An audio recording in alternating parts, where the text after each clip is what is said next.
Una de las experiencias que más cambió mi forma de entender el cuerpo ocurrió dentro de un laboratorio. Frente a mí había un monitor. Y un sonido que se repetía una y otra vez.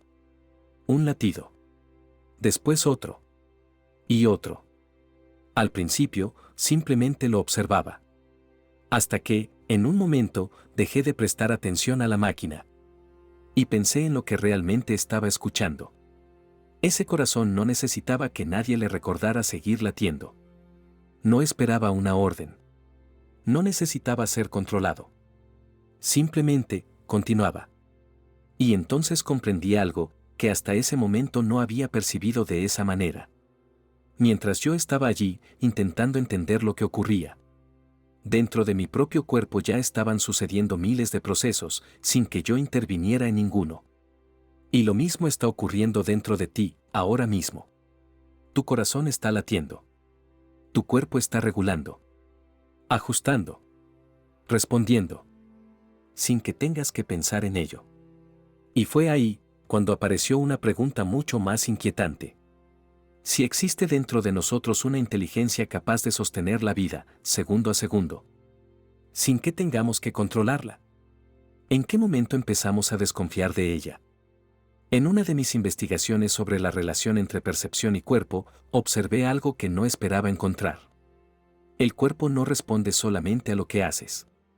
También responde a lo que interpretas, a lo que crees y a lo que sostienes internamente, muchas veces sin darte cuenta. Y cuando empecé a observarlo con suficiente atención, apareció algo difícil de ignorar. Personas atravesando situaciones muy parecidas podían responder de maneras completamente distintas. Entonces entendí que no era solamente lo que estaba ocurriendo en el cuerpo. Era también la relación que cada persona mantenía con él. Y eso lo cambia todo. Porque tu cuerpo posee mecanismos de regulación, reparación y adaptación que la mayoría de las personas nunca aprende a activar conscientemente. No porque no existan, sino porque nadie les enseñó a escucharlos. Y mientras tanto, algo silencioso empieza a ocurrir. Empiezas a desconectarte, a ignorar señales, a normalizar el cansancio, a convivir con el dolor, a aceptar la ansiedad como si fuera parte de ti. Y poco a poco, sin darte cuenta, dejas de habitar tu propio cuerpo. Así que déjame preguntarte algo. Si estás cansado de sentirte cansado, si tu cuerpo te habla con dolor, ansiedad o insomnio, si llevas años buscando afuera una respuesta que quizá empieza adentro, entonces esto no es información. Esto es un punto de quiebre. Porque lo que voy a mostrarte no es una teoría. Es algo que descubrí observando directamente cómo el cuerpo responde cuando dejas de interferir con él. No es lo que haces. Es lo que dejas de hacer. No es lo que controlas. Es lo que permites. Y en los próximos minutos vas a empezar a ver algo que ha estado ocurriendo en ti todo este tiempo. Pero que probablemente nunca habías mirado de esta forma. No fue lo que encontré, lo que me sorprendió. Fue darme cuenta de que siempre estuvo ahí, esperando a que alguien, finalmente, prestara atención.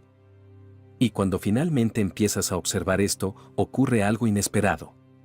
El cuerpo deja de ser un problema que tienes que arreglar. Y empieza a revelarse como un sistema que está intentando comunicarse contigo. Pero aquí está el punto crítico. No es suficiente con entenderlo. Tienes que aprender a relacionarte con él de una forma completamente distinta. Porque si no cambias la relación, repites el patrón. Y eso nos lleva a lo esencial. No son técnicas aisladas. Son principios.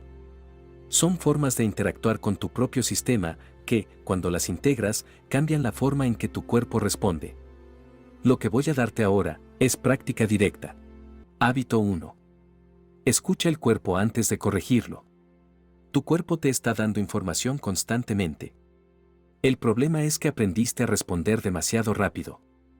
Aparece una molestia y quieres quitarla. Aparece cansancio y te exiges continuar. Aparece tensión y enseguida construyes una explicación. Pero observa lo que acaba de ocurrir. Todavía no habías percibido completamente la señal y ya estabas intentando corregirla.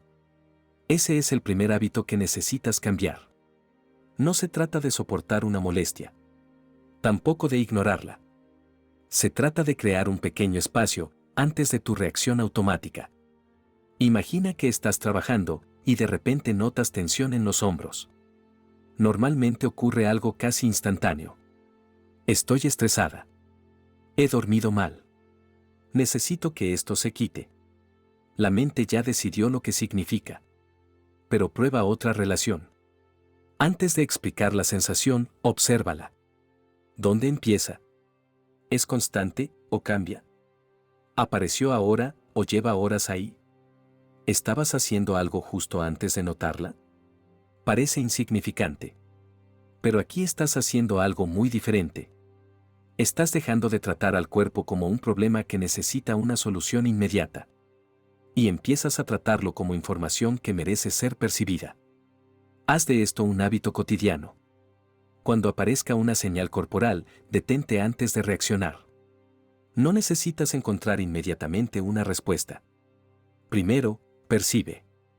Porque cuando reaccionas demasiado rápido, muchas veces respondes al significado que tu mente le dio a la sensación. Y no a la sensación misma. Y esa diferencia es enorme. Pero hay algo todavía más difícil de detectar. Porque algunas señales no empiezan en el cuerpo. Empiezan como una frase silenciosa dentro de tu mente. Y segundos después, ya estás actuando como si fuera verdad. Hábito 2. Observa el pensamiento antes de obedecerlo. Hay pensamientos que no parecen pensamientos. Parecen instrucciones. Contesta ahora. Defiéndete. No va a funcionar. Seguro está pensando esto de mí. Tengo que resolverlo ya. Aparecen. Y antes de darte cuenta, tu cuerpo y tus acciones ya comenzaron a obedecerlos. Ese automatismo es precisamente lo que tienes que aprender a ver. Porque pensar algo no significa que tengas que convertirlo inmediatamente en conducta. Imagina que alguien tarda en responderte un mensaje. Aparece una idea. Está molesto conmigo. Y observa la velocidad del proceso. Primero aparece el pensamiento. Después cambia tu estado. Luego empiezas a recordar otras conversaciones. Después construyes una explicación. Y finalmente, actúas desde una historia que todavía no sabes si es real. Quizá escribes otro mensaje. Quizá te distancias. Quizá respondes con frialdad. Pero todo comenzó con algo que apareció durante unos segundos dentro de tu mente. Por eso este hábito es sencillo, pero profundamente importante. Deja un espacio entre lo que piensas y lo que haces. Cuando aparezca un pensamiento que quiera empujarte inmediatamente hacia una reacción, reconócelo primero. Estoy pensando que esto significa algo. Nada más. No necesitas discutir con el pensamiento. No tienes que eliminarlo. Y mucho menos intentar sustituirlo por otro más bonito.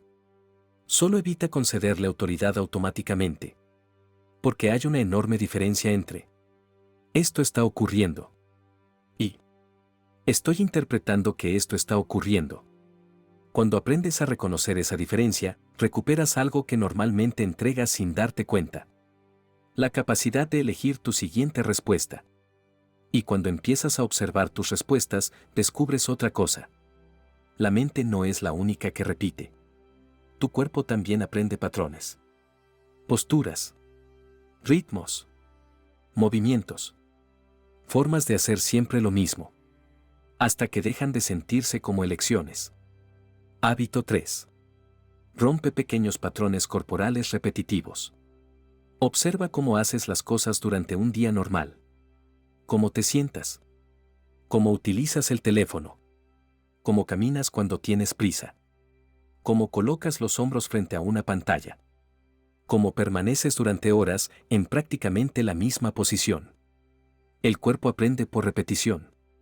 Y justamente por eso, lo que repites deja de llamar tu atención. Puedes permanecer mucho tiempo con el cuello adelantado y dejar de notarlo. Puedes apretar la mandíbula cada vez que te concentras y no darte cuenta. Puedes caminar todos los días con la misma tensión. No porque hayas decidido hacerlo. Simplemente porque el patrón se volvió familiar. Por eso este hábito no consiste en hacer más ejercicio, ni en obligarte a mantener una postura perfecta. Consiste en introducir variación consciente dentro de lo cotidiano. Si llevas mucho tiempo sentado de una manera, cambia. Si siempre sostienes el teléfono con el mismo brazo, cambia de lado. Si llevas horas moviéndote con prisa, modifica deliberadamente tu ritmo durante unos momentos. Si notas que tu cuerpo está endurecido mientras haces algo sencillo, cambia la forma de hacerlo. No busques el movimiento perfecto. Busca interrumpir la repetición. Porque en el momento en que modificas conscientemente un patrón que normalmente ocurre solo, vuelves a percibir tu cuerpo. Y ahí está lo importante. No es el cambio de postura. Es que saliste del automático. Durante unos segundos, aquello que normalmente ocurría sin que estuvieras presente, vuelve a entrar en tu conciencia. Eso entrena algo mucho más profundo que el movimiento. Entrena tu capacidad para detectar cuando estás repitiendo, sin darte cuenta.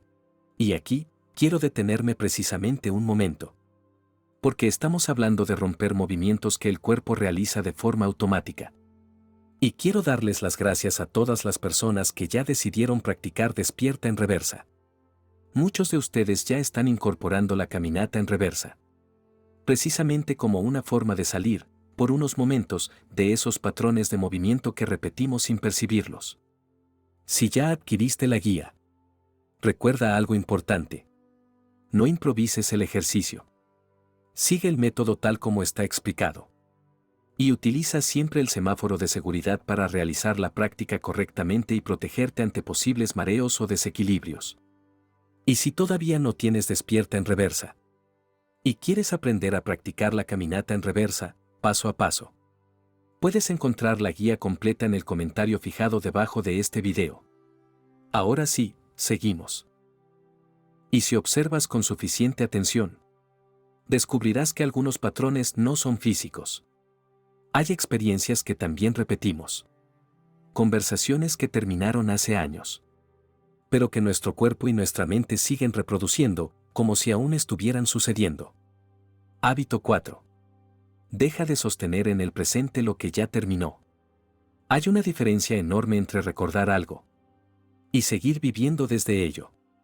Una conversación terminó. Una relación terminó. Una decepción ocurrió. Alguien dijo algo que te hirió. Los hechos pertenecen al pasado. Pero quizá la reacción continúa activa. Y puedes detectarlo de una manera muy sencilla.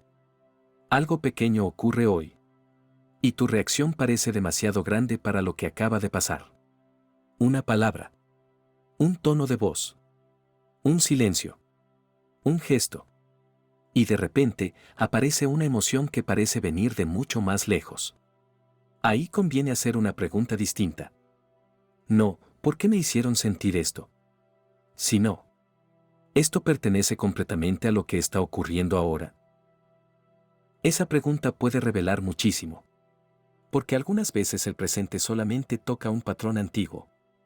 Y todo lo que estaba asociado a él vuelve a activarse. Entonces empiezas a reaccionar frente a dos momentos al mismo tiempo. Lo que está ocurriendo ahora. Y lo que ocurrió antes. El hábito consiste en detectar qué experiencia pasada sigues reproduciendo en el presente. No para revivirla. No para analizarla durante horas.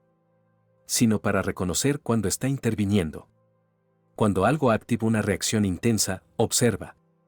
¿Qué ocurrió realmente ahora? ¿Y qué parte de esta reacción ya conocía? Esa separación es poderosa. Porque en el momento en que reconoces, esto que siento tiene una historia, dejas de confundir automáticamente esa historia con la realidad presente. El pasado no desaparece. Pero deja de tener que explicar cada cosa que ocurre hoy. Y aquí llegamos al hábito que reúne todos los anteriores. Porque escuchar el cuerpo, observar el pensamiento, interrumpir patrones y reconocer el pasado, tienen algo en común. Todos requieren exactamente la misma capacidad. Ver lo que está ocurriendo antes de intentar controlarlo. Hábito 5. Comprueba lo que está ocurriendo antes de completarlo con tu mente. La mente tiene una capacidad extraordinaria. Puede recibir muy poca información. y completar todo lo demás. Ves una expresión en el rostro de alguien y decides lo que significa. Recibes un mensaje corto y completas la intención. Sientes algo extraño en el cuerpo y construyes una explicación. Algo no sale como esperabas. Y en segundos, proyectas lo que ocurrirá después. La percepción empieza con algo real. Pero rápidamente, la interpretación ocupa el resto del espacio. Por eso este último hábito puede convertirse en uno de los más importantes. Separa lo que realmente percibes de lo que estás agregando. Imagina que alguien entra en una habitación y apenas te habla. ¿Qué sabes realmente? Que habló poco. Eso es percepción. Está molesto conmigo. Eso ya es interpretación. Notas una sensación corporal. ¿Qué sabes? Que existe una sensación. Algo malo está ocurriendo. Interpretación. Cometes un error. ¿Qué ocurrió? Cometiste un error. Siempre arruinó todo. Interpretación. Parece una diferencia pequeña. Pero cuando empiezas a reconocerla durante el día, descubres cuántas veces reaccionabas. No a la realidad, sino a una realidad completada por tu propia mente. Por eso, cuando notes que algo empieza a arrastrarte, hazte una pregunta. ¿Qué sé por percepción directa y qué estoy suponiendo? No necesitas hacerlo todo el tiempo. Lo importante es convertirlo poco a poco, en una forma habitual de relacionarte con lo que ocurre. Y aquí los 5 hábitos finalmente se conectan. Escuchas antes de corregir. Observas antes de obedecer. Cambias el patrón antes de quedar atrapado en él. Reconoces cuando el pasado está entrando en el presente. Y distingues lo que realmente ocurre de lo que tu mente añade. Fíjate en algo. En ninguno de estos hábitos intentaste controlar tu mente por completo. Tampoco intentaste dominar tu cuerpo. Hiciste algo mucho más preciso. Aprendiste a percibir antes de intervenir. Y quizá, ahí estaba el cambio desde el principio. No necesitabas controlar más. Necesitabas interferir menos. Porque cuando comienzas a observar lo que ya está ocurriendo dentro de ti, aparece un espacio. Y dentro de ese espacio, ya no estás reaccionando exactamente igual que antes. Ahora puedes ver. Y cuando puedes ver, puedes elegir. Y quizá una de las decisiones más profundas aparece cuando aquello que ya terminó, todavía continúa reaccionando dentro de ti. Aquí aparece un punto importante. El perdón no cambia lo que pasó. No altera la historia. No modifica los hechos. Pero sí cambia lo que sigue ocurriendo dentro del cuerpo cuando esa memoria aparece. Porque perdonar no es olvidar. No es justificar. No es decir que estuvo bien. Es detener la activación que mantiene al sistema reaccionando ante algo que ya no está presente. Es cerrar un circuito. Es permitir que el cuerpo deje de responder como si el evento siguiera ocurriendo. Cuando la carga emocional deja de ser sostenida activamente, algo se libera. El sistema ya no necesita mantener el mismo nivel de defensa. La respiración se suaviza. Los músculos dejan de sostener tensión innecesaria. La atención se abre. No por esfuerzo, sino porque ya no hay algo que proteger constantemente. Observa algo por un instante, sin analizar demasiado. Hay recuerdos que, al aparecer, generan cambios inmediatos en el cuerpo. Tal vez una presión en el pecho. Tal vez un nudo en el estómago. Tal vez una sensación de incomodidad difícil de explicar. No es el recuerdo en sí lo que pesa. Es la activación que todavía está asociada a él. Porque el cuerpo no guarda el pasado como información. Lo guarda como energía en espera. Como una respuesta que no terminó. Y mientras esa respuesta no se cierre, el sistema sigue reaccionando en segundo plano. Aquí es donde el perdón se vuelve fisiológico. No es una idea. No es una frase repetida. Es una desactivación progresiva. Un proceso donde el cuerpo deja de sostener la misma respuesta automática. Y cuando eso ocurre, algo cambia en silencio. La experiencia deja de estar viva internamente. No desaparece. No se borra. Pero deja de generar la misma reacción. Se convierte en memoria, sin tensión. Y probablemente esto te resulte familiar. Momentos donde el cuerpo reacciona antes que la mente. Situaciones actuales que despiertan emociones desproporcionadas. Respuestas intensas ante estímulos pequeños. Y no es el presente lo que pesa. Es la acumulación de respuestas que nunca se cerraron. Entonces esta regla no trata de justificar lo vivido. No trata de negar el dolor. No trata de borrar el pasado. Se trata de liberar el cuerpo de seguir respondiendo a lo que ya terminó. De permitir que el sistema reconozca que el evento no está ocurriendo ahora. Que el peligro no está aquí. Que la defensa ya no es necesaria. Y cuando esa activación comienza a disolverse, el cuerpo entra en otro estado. Menos reactivo. Más disponible. Más presente. La energía que antes estaba ocupada en sostener tensión, empieza a quedar libre. La atención deja de estar atrapada en lo que fue. Y aparece algo nuevo. Una sensación de espacio interno. Una posibilidad de descanso que antes parecía lejana. Porque cuando el sistema deja de reaccionar a lo que ya pasó, por primera vez puede quedarse en el presente sin carga acumulada. Y desde ahí, lo siguiente ya no tiene que ver con lo que recuerdas, sino con la capacidad del cuerpo de detenerse finalmente y descansar sin tensión sostenida. Por eso la regla 6 te avisa aunque no lo sientas. Hay algo que el cuerpo reconoce incluso cuando la mente intenta ignorarlo, y es el momento en que ya no puede sostener el mismo nivel de actividad. No como idea. No como sugerencia. Como límite biológico. Como una señal silenciosa que aparece antes del agotamiento, pero que muchas veces pasa desapercibida. Imagina una jornada común. Empiezas el día con claridad. Respondes mensajes. Atiendes tareas. Resuelves pendientes. El ritmo se mantiene constante. Nada parece fuera de lugar. Pero en algún punto, algo cambia. No ocurre un evento claro. No hay una señal dramática. Solo una disminución progresiva de nitidez interna. Las ideas tardan un poco más en organizarse. La atención se dispersa con facilidad. El cuerpo se vuelve más pesado. La respiración se vuelve más corta. Y aún así, continúas. Porque aprendiste a sostener actividad, incluso cuando el cuerpo ya está pidiendo otra cosa. Aquí aparece una observación importante. El cuerpo no necesita llegar al agotamiento extremo para entrar en recuperación. Necesita interrupciones reales antes de que el desgaste se acumule. Pequeños espacios donde el sistema pueda reorganizarse. Pero cuando esas pausas no ocurren, el cuerpo no se detiene de inmediato. Compensa. Sostiene. Se adapta. Funciona con recursos cada vez más limitados, sin que lo notes claramente. El descanso no es simplemente dejar de hacer cosas. Es un proceso activo, aunque parezca silencioso. Durante el descanso real, el sistema no se apaga.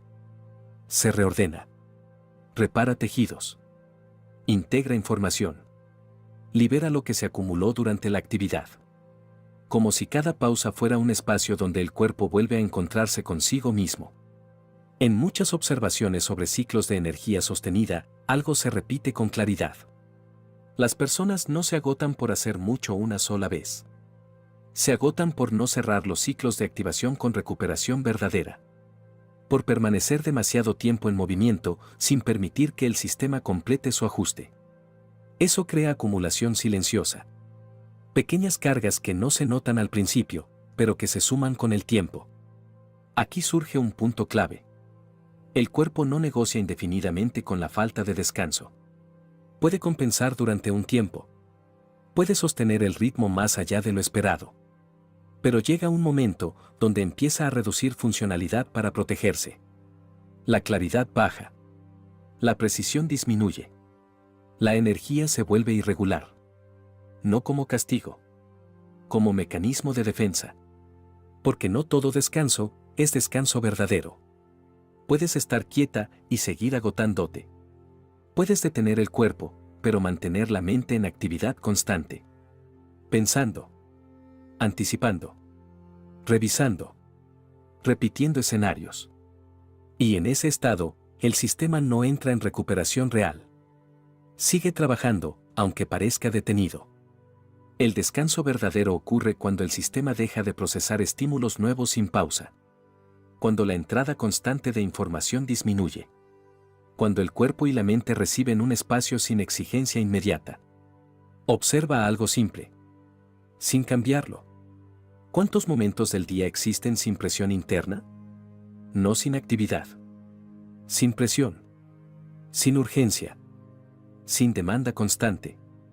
Porque cada respuesta que das consume regulación interna.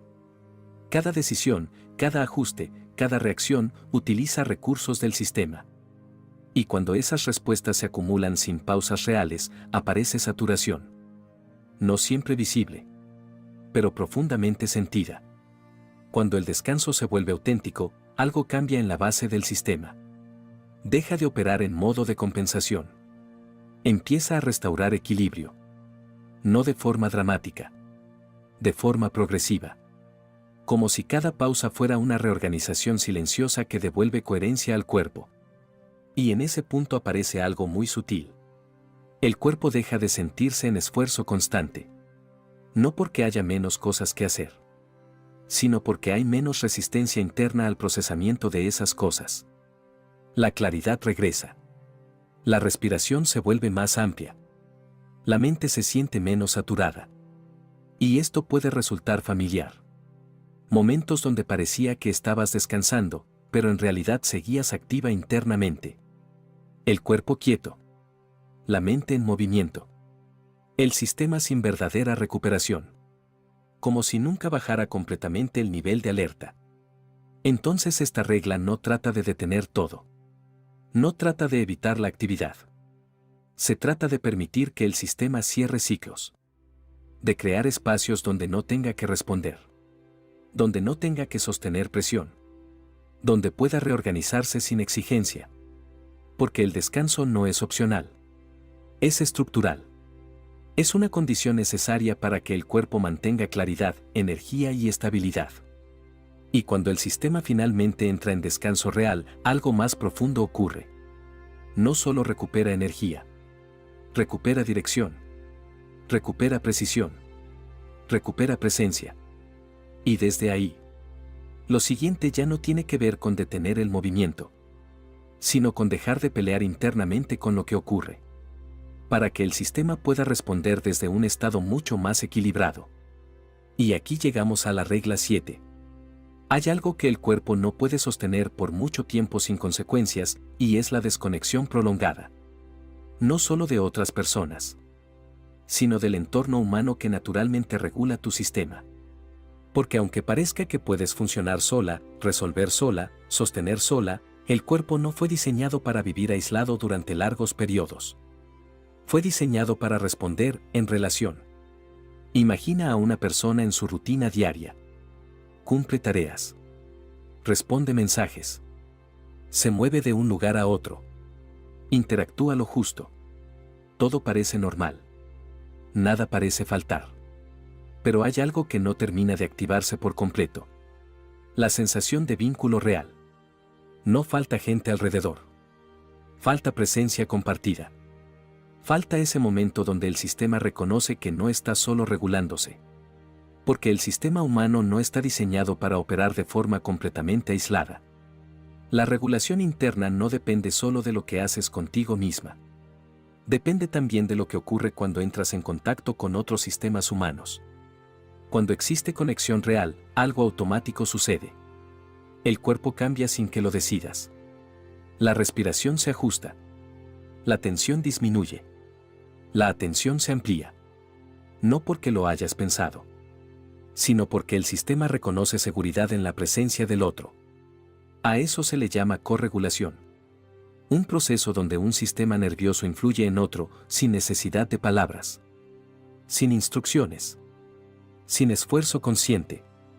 En distintas observaciones sobre estados prolongados de aislamiento, algo se repite con claridad. Las personas no siempre sienten el impacto de la desconexión de inmediato. Pueden seguir funcionando, cumpliendo, respondiendo. Pero el sistema sí lo registra. Y con el tiempo, empieza a ajustar su sensibilidad. La energía se vuelve irregular. La motivación disminuye. La percepción del entorno se vuelve más rígida. No porque haya un problema visible, sino porque falta una referencia externa que ayude a estabilizar el estado interno. Aquí aparece un punto importante. El cuerpo no solo necesita alimento, descanso, movimiento. Necesita señales de pertenencia. Necesita momentos donde el sistema reconozca que forma parte de algo más amplio. Porque esa sensación no es emocional solamente. Es biológica. Es reguladora. No es lo mismo estar rodeado de personas que estar en conexión real. Puedes compartir espacio y seguir sintiéndote sola. Puedes hablar y no sentir presencia. Y escucha esto con mucha atención. Si sigues aquí, detente un segundo. Porque eso no es tan común como parece. La mayoría escucha unos minutos. Se distrae. Y sigue con lo de siempre. Pero tú no. Algo hizo que te quedaras. Que siguieras escuchando. Aunque quizá ni tú mismo sabías exactamente por qué. Y eso dice mucho. Dice que hay una parte de ti que ya no se conforma con lo superficial. Que ya no quiere solo sentirse bien un rato, sino entender de verdad. No todo el mundo llega hasta este punto. Y no todo el mundo está dispuesto a verse con esa honestidad. Pero si estás aquí, es porque algo en ti ya empezó a moverse. Y eso no se fuerza. No se inventa. Se reconoce. La cercanía física no garantiza regulación. La calidad del vínculo sí. Cuando aparece una conexión genuina, algo cambia en el sistema. La vigilancia interna disminuye. La defensa constante se reduce. No porque el mundo se vuelva perfecto, sino porque el sistema deja de interpretar todo como posible amenaza. Observa algo sin juzgarlo. ¿Cuántas interacciones del día son presencia real y cuántas son solo intercambio funcional? Mensajes rápidos. Respuestas breves. Conversaciones sin profundidad. Movimiento sin encuentro real. No es crítica. Es reconocimiento del patrón. Porque el sistema humano se estabiliza mejor en relación que en aislamiento. No porque dependa emocionalmente de otros, sino porque su regulación también fue diseñada para ocurrir en interacción. Cuando la conexión es real, la carga interna cambia. La tensión disminuye. La respiración se vuelve más amplia. La mente deja de anticipar constantemente, porque ya no necesita sostener vigilancia permanente. Y en ese punto aparece algo muy sutil. La presencia de otro ser humano no interfiere. Regula. No invade. Ajusta. Aporta estabilidad sin necesidad de explicación. Y esto puede resultar profundamente familiar. Momentos donde la soledad no era física, sino interna. Rodeada de estímulos, pero sin sensación de vínculo real. Cumpliendo tareas, pero sin sentir que alguien realmente estaba allí contigo. Funcionando, sin ser completamente percibida, ni percibir del todo a los demás. Y eso genera una forma silenciosa de desgaste. No visible, pero acumulativa. Entonces esta regla no trata de depender. No trata de buscar compañía por necesidad. Se trata de reconocer que la conexión es parte del diseño biológico. Que el cuerpo necesita referencias externas para estabilizar su propio estado. Que la presencia compartida no es un lujo. Es una herramienta natural de regulación. Y cuando la conexión vuelve a ser real, algo cambia en profundidad. El sistema deja de sostener tanto esfuerzo interno en solitario. La energía se distribuye de otra manera. La tensión disminuye sin intervención directa. La mente se siente menos cargada. El cuerpo más disponible. Y desde ahí, el sistema se reorganiza. Se suaviza. Se vuelve más eficiente. No porque alguien lo obligue, sino porque vuelve a funcionar como fue diseñado. En relación. En presencia. En vínculo. Y cuando eso ocurre, aparece algo que antes parecía distante. Una sensación de estabilidad que no depende solo del esfuerzo individual, sino del reconocimiento profundo de que nunca fuiste un sistema aislado. sino un sistema vivo que siempre estuvo diseñado para regularse también en conexión. Suscríbete a Luz Constante para entrenar tu mente cada semana y mira el siguiente video, es la continuación.